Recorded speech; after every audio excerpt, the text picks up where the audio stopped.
Que le Seigneur Jésus-Christ vous bénisse. Je suis encore heureux ce matin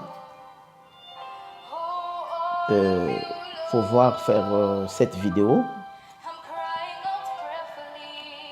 Je bénis le Seigneur qui m'a accordé la grâce, qui m'a accordé ce souffle de vie. Parce que je pense que nombreux ont eu la même pensée que moi, de se réveiller, de faire quelque chose de bien, de parler avec des gens, de faire des projets. Mais Dieu les a retirés de la terre.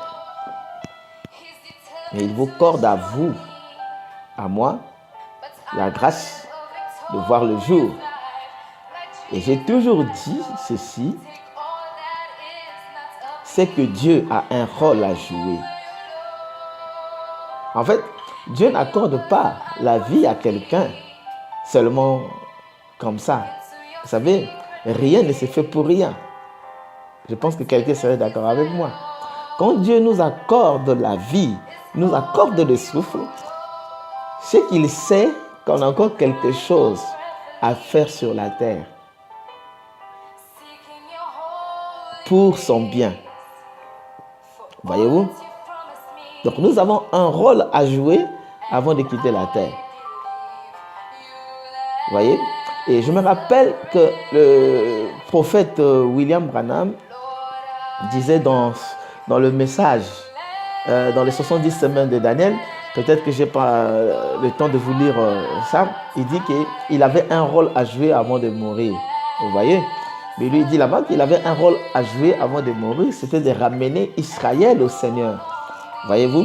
Donc par là, je vais dire que on a quelque chose à jouer, un rôle à jouer sur la terre avant de mourir. Et si longtemps on n'a pas joué ce rôle-là sur la terre, rien ne peut nous arriver, rien ne peut vous atteindre, jusqu'à ce que vous ayez accompli la volonté parfaite de Dieu. Le pourquoi vous avez été placé sur la terre. Voyez-vous? C'est pour cela que Jésus pouvait dire, car tout est accompli. Alors, quand Jésus dit que tout est accompli, ça ne veut pas dire que nous sommes à la fin de toutes choses. Voyez-vous, vous serez d'accord avec moi, depuis que Christ avait déclaré que tout était accompli, il s'est écoulé beaucoup de temps jusqu'en ce jour. Voyez-vous, mais le rôle qu'il avait à jouer de la part de Dieu, le pourquoi il était venu sur la terre, ce but était accompli, alors Dieu pouvait le retirer. Voyez-vous, parce que lui, il était l'agneau véritable de Dieu qui était venu pour ôter le péché du monde. Voyez-vous, alors quand il a accompli ce but-là, il a été retiré sur la terre. De toute façon, la Bible dit que les pharisiens ou les romains ont cherché depuis longtemps saisir Jésus pour lui faire du mal. Mais comme le temps n'était pas encore arrivé, voyez-vous, mais quand le temps fut arrivé, alors Christ s'est donné. Donc, vous avez un rôle à jouer. Retenez ça, que vous avez un rôle à jouer. Est-ce que quelqu'un peut me donner un amen? Je te dis, frère et soeur, tu as un rôle à jouer sur la terre avant de mourir. Donc, ne faut jamais penser que quelque chose de mal t'arriverait dans ta vie et n'est pas accompli le pourquoi Dieu t'a placé sur la terre. Nous sommes des messagers. Voyez-vous? Nous sommes des enfants de Dieu et nous avons un rôle à jouer. Et Dieu t'a placé sur la terre pour que tu parles à quelqu'un. Est-ce que tu peux me donner un amen? L'homme qui a été destiné, qui serait exhorté par toi, tu dois l'exhorter. Voyez-vous? Vous avez un rôle à jouer, mais seulement découvrez le rôle que vous avez à jouer sur la terre avant de mourir. Amen. Alors, que le Seigneur vous bénisse. Donc, pour un court moment, je vais encore lire dans ce verset. C'est dans Apocalypse. Vraiment, j'ai problème des yeux, mais m'efforcer, parce que je n'ai pas eu le temps d'aller voir un ophtalmologue. Que le Seigneur vous bénisse richement. Donc, je vais lire dans Apocalypse 13. Il dit, puis j'ai vu monter de la mer une bête qui avait 10 cornes et 7 têtes. Et sur ses cornes 10 diadèmes. Et sur ses têtes des noms de blasphème. La bête que j'avais vue était semblable à un léopard. Ses pieds étaient comme ceux d'un ours et sa gueule comme une gueule de lion. Le dragon lui donna sa puissance et son trône, une grande autorité. Et j'ai vu l'une de ses têtes comme blessée à mort, mais sa blessure mortelle fut guérie. Remplie d'admiration, la terre entière suivait la bête. Et ils adoraient le dragon parce qu'il avait donné l'autorité à la bête. Et ils adorèrent la bête en disant, qui est semblable à la bête, qui peut combattre contre elle.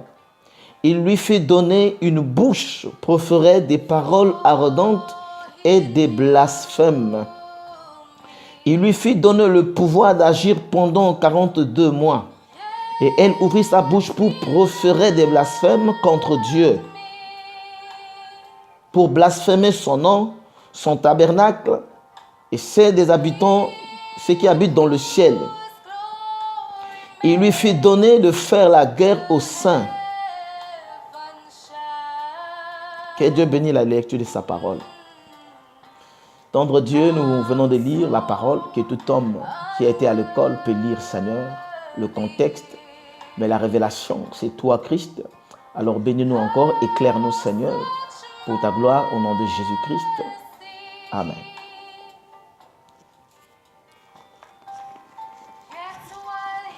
Merci. Alors, nous venons de lire cette écriture. C'est Apocalypse 13. Pour commencer, je vais dire ceci, que le livre d'Apocalypse veut dire révélation. Apocalypse veut dire dévoilement. Quelque chose qui était caché, qu'on révèle. Quelque chose qui était mystérieuse, qu'on fait connaître. Donc, Apocalypse veut dire révélation. Ce qui dit révélation, faire connaître, le dévoiler. Et remarquez une chose, que ce livre d'Apocalypse, c'est Jean, le disciple qui marchait avec le Seigneur Jésus, dont la Bible dit qu'il mettait souvent sa tête sur la poitrine de Jésus-Christ. Voyez-vous? Et Jean, Jésus dit que si je le veux, Jean le divin ne mourra pas, mais il verra ma venue. Donc remarquez que Jean le divin, c'était le dernier disciple, le plus jeune des disciples qui marchait avec le Seigneur Jésus-Christ. Raison pour laquelle vous allez remarquer que Jésus avait aimé ce dernier. Et Jésus avait aimé tous ses disciples. Mais il a voulu que Jean le divin ne meure pas, mais qu'il voie sa venue. Voyez-vous? C'est pour cette raison que Jean, à cause des persécutions qu'on a eues après que Christ soit mort, ressuscité et parti, vous remarquerez que ceux qui ont prêché, les partisans de la nouvelle doctrine de Christ, ont été persécutés. Et vous allez remarquer que Dieu les avait oints d'un esprit de veau, parce que le veau peut aller dans le sacrifice. Le veau peut être facilement sacrifié. Donc c'est un esprit du sacrifice. Alors donc Dieu a oint cette génération d'un esprit du sacrifice. Raison pour laquelle vous remarquez que la mort, de la manière que sont morts les disciples, vous allez remarquer qu'ils étaient vraiment persécutés. Et nous remarquons que Pierre, qui a été crucifié, et il a dit que je ne suis pas digne de mourir comme mon Seigneur, alors lui, il a préféré qu'on puisse le crucifier, le pendre, la tête en bas et le pied en haut. Voyez-vous?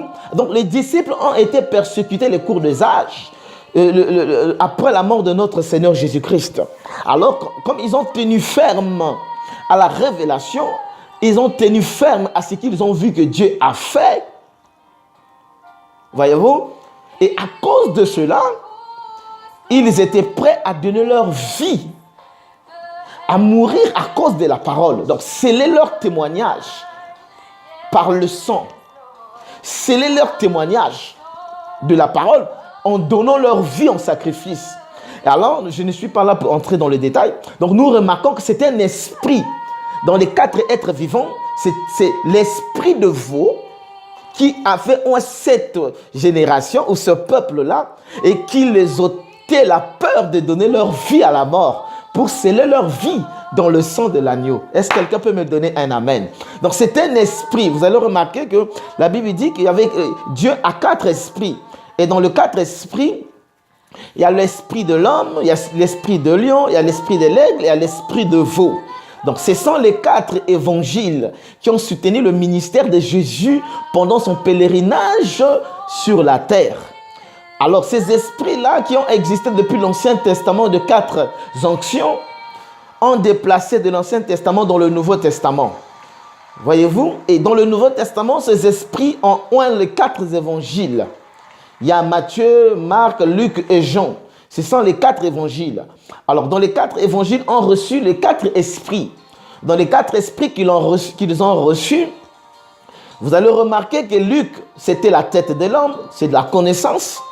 Et Matthieu, c'est le lion. Voyez-vous? Or, Jean, c'est l'aigle. Voyez, mais je ne suis pas le nom pour donner cet enseignement. Je pense qu'on va arriver. Donc, je vais essayer d'aller un peu vite pour essayer de mettre ma pensée et de mettre la base, de poser ce fondement qui va nous permettre au fur et à mesure d'essayer de construire là-dessus. Voyez-vous, quand Paul a dit j'ai posé un fondement comme un grand architecte, voyez-vous, or que l'enseignement de la parole commence par le fondement. Voyez-vous, une fois que le fondement est bien posé, on peut après construire. Voyez-vous? Donc, je vais dire ceci. Donc, les disciples ont été persécutés et ont scellé leur témoignage par le sang. Voyez-vous? Donc, c'est l'esprit de veau qui les avait oints. Donc, quand Dieu les avait oints de l'esprit de veau, donc, ils n'avaient plus peur. Ils n'avaient plus la peur de donner leur vie à la mort. Voyez-vous? Humainement parlant, l'homme a peur de la mort.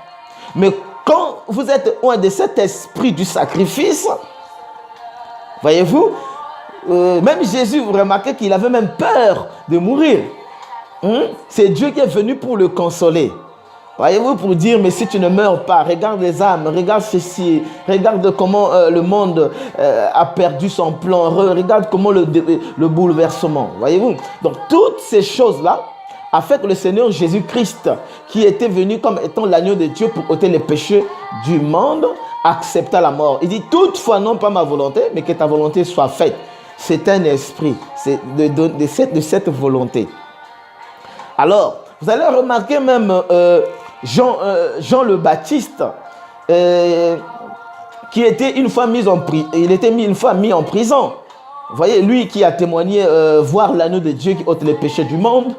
Et vous remarquerez que Jean le Baptiste n'a fait que 6 mois du ministère. À l'âge de 9 ans, il est parti dans la forêt. Il est sorti, il a eu 33 ans. Donc, il a fait plus de 30 ans dans la forêt. Et donc, quand il est sorti, il a présenté l'anneau de Dieu. Une fois qu'il a présenté l'anneau de Dieu, l'onction l'a quitté. Et quelques jours plus tard, il se retrouvait en prison. Voyez-vous? Et donc, la durée du ministère de Jean-Baptiste n'a fait que 6 mois. Et une fois qu'il était enfermé dans la prison, vous remarquez qu'à l'époque, il y avait Hérode. Hérode qui avait pris la femme de son cousin Philippe. Voyez-vous? Et qu'on appelait Hérodias. Voyez-vous? Non, sinon je vais aller loin si j'essaie de rentrer dedans. Vous allez m'excuser. Donc je vais dire que Apocalypse veut dire révélation. Apocalypse veut dire dévoilement. quelque chose qui était caché, qu'on révèle. Voyez-vous, c'est comme vous donnons un exemple. Je cache quelque chose. C'est ça qu'on appelle Apocalypse, c'est dévoilement. Apocalypse dévoile quelque chose. Mais cette chose-là est énigmatique. Cette chose-là est cachée. Il le révèle. Voyez-vous? Mais malgré qu'il révèle les Écritures, des choses, mais malgré ces choses sont écrites en symboles. Je répète, ces choses sont écrites en symboles. Voyez-vous? Donc, remarquez que Jean, qui était le dernier disciple de Jésus, dit ceci. Quelque chose de très important. Amen. Qui va nous aider à avancer dans la parole. Donc, c'est dans Jean, au chapitre 1er du livre d'Apocalypse, il est écrit « Révélation de Jésus-Christ ». Donc, le livre de l'Apocalypse, c'est la révélation de Jésus-Christ. Le livre de l'Apocalypse n'est pas la révélation de quelqu'un d'autre. Mais la base de ce livre est la révélation de Jésus-Christ. Et remarquez ce qui est écrit, la révélation de Jésus-Christ que Dieu lui a donné pour montrer à ses serviteurs les choses qui doivent arriver bientôt. Et qu'il a fait connaître par la voix de son ange à son serviteur Jean. Donc Jean, le dernier disciple, qui posait sa tête sur la poitrine de Jésus, Jésus dit, si je le veux, Jean le divin ne mourra pas, mais il verra ma venue. Et quand Jésus prédisait ça, et Jésus voulait que Jean soit lui qui doit avoir la venue, qui doit avoir la révélation des choses à venir. C'est pour cela que Jean dit que ce livre est la révélation de Jésus-Christ. Quand Dieu se révèle à une personne, la première des choses, Dieu doit révéler premièrement son identité. Il ne vient pas seulement pour commencer avec vous. Il ne vient pas seulement pour commencer ou pour engager le débat ou le sujet. Mais la première des choses que Dieu fait, il donne son identité. Il se révèle. Il se fait connaître. Voyez-vous? C'est pour cela que le livre dit, c'est la révélation de Jésus-Christ que Dieu lui a donnée pour montrer à ses serviteurs les choses qui doivent arriver bientôt. Qu'il a fait connaître par la voix de son ange, son serviteur Jean, le divin. Donc remarquez, quand Jésus disait le divin parle de l'épouse.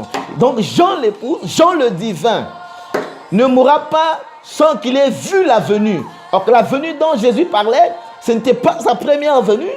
Quand il est venu donner sa vie en rançon, mais c'est après la résurrection qu'il fait connaître à Jean les choses qui doivent arriver bientôt. Remarquez, il est dit, Jean, celui-ci a attesté la parole de Dieu et les témoignages de Jésus, soit tout ce qu'il a vu. Amen. Au verset 17, le premier chapitre du livre d'Apocalypse, de la Révélation, au verset 17, au verset 3, plutôt, heureux celui qui lit et ceux qui entendent les paroles de la prophétie et qui gardent les choses qui sont écrites, car le temps est proche.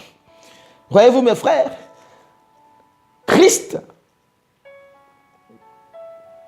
la Bible nous montre que le temps est proche.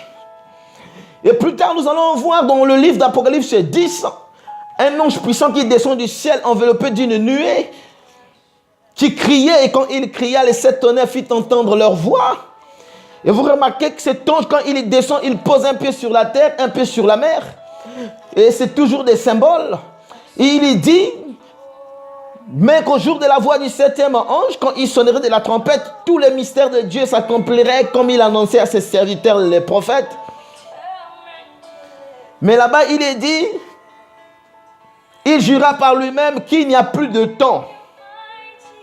Selon la version d'Arby, qu'il n'y a plus de temps. Et la révélation, quand Christ se révèle à Jean, il lui montre que des choses qui sont, car il n'y a plus le temps, car le temps est proche. Le temps est proche. Le temps de la fin est proche. Les choses sont arrivées presque à leur fin. Nous sommes à la fin de toutes choses. Et Dieu révèle cela à Jean le divin. Remarquez, Jean dit dans le livre, au verset 4, Jean aux 7 églises qui sont en Asie, que la grâce et la paix vous soient données de la part de celui qui est, qui était et qui vient. De la part des 7 esprits qui sont devant son trône. Amen. Dieu a 7 esprits qui sont devant son trône. Est-ce que quelqu'un peut dire Amen? Est-ce que quelqu'un peut dire gloire à Dieu? Dieu a 7 esprits qui sont devant son trône. Et les 7 esprits de Dieu qui sont devant son trône vont œuvrer pour les 7 âges de l'église. Parce que là, il dit au verset 4, aux gens, aux 7 églises qui sont en Asie, les églises qui ont existé en Asie, de la part de celui qui a les 7 esprits qui sont devant son trône, de la part de Jésus-Christ, le témoin fidèle, le premier-né des morts et le roi de la terre. Est-ce que quelqu'un peut dire Amen? Que Christ est le premier-né des morts. Parce que la Bible dit que personne n'est allé au ciel, sinon celui qui est descendu. Ils attendaient tous Jésus pour monter. Commençons à Adam. Depuis qu'il était déchu dans le jardin, il était dans le paradis. Passant par Moïse, était dans le paradis. Élie était dans le paradis. Élisée était dans le paradis. Jacob dans le paradis. Tous les anciens de l'Ancien Testament étaient tous dans le paradis. Parce qu'ils ne pouvaient pas monter. Voyez-vous, pourquoi ne pouvaient-ils pas monter? Il a fallu que Christ puisse descendre. La Bible dit, personne n'est monté au ciel, sinon c'est celui qui est descendu, le Fils de Dieu, le Seigneur Jésus-Christ. Amen, amen, amen. Je suis en train de poser les bases. Je pense que je suis en train de poser les bases qui vont nous permettre d'avancer dans l'enseignement. Remarquez, il est dit ceci. Au verset 5, de la part de Jésus-Christ, le témoin fidèle, le premier-né des morts, le prince des rois de la terre, à celui qui nous a aimés, qui nous a délivrés de nos péchés. Christ qui nous a aimés et qui nous a délivrés de nos péchés. Voyez-vous, Dieu nous a aimés avant que nous puissions l'aimer. Ce qui a fait que nous puissions aimer Christ, ce n'est pas parce qu'on a peur d'aller en enfer, mais c'est parce que Christ nous a aimés le premier. Et il nous a aimés dès avant la fondation du monde. Il a fait de nous ses enfants. La Bible dit, ce dont il a prédestiné, il les avait justifiés au préalable, il les avait sanctifiés au préalable, il les a baptisés de l'Esprit au préalable. Donc, ils ne peuvent s'échapper sur la terre. Tout ce dont Dieu a élu, ce dont Dieu a prédestiné, ce dont Dieu a sélectionné pour hériter la vie éternelle, l'hériteront avant de quitter la terre. Aucune personne qui était dans le plan de Dieu, qui était dans le règne de Dieu, qui était dans la pensée d'Élohim, quittera cette terre sans recevoir l'Esprit de Dieu. C'est une obligation, parce qu'il vous a déjà donné l'Esprit avant que vous ne veniez sur terre. Ceux dont il a aimé, il les a justifiés. Ceux dont il a justifiés, il les a aussi sanctifiés. Et ceux dont il a sanctifiés, il les a baptisés de son esprit. Voyez-vous? Donc rien ne peut vous atteindre, mon frère. Rien ne peut vous empêcher d'atteindre la perfection. Tout ce que Satan fait dans votre vie, tout ce que Satan crée dans votre vie, les maladies que Satan met dans vos vies, les disques que Satan met dans votre chemin, les bâtons de roue que Satan met dans votre vie, ne vous empêchera pas d'atteindre la perfection. Vous allez atteindre cette perfection.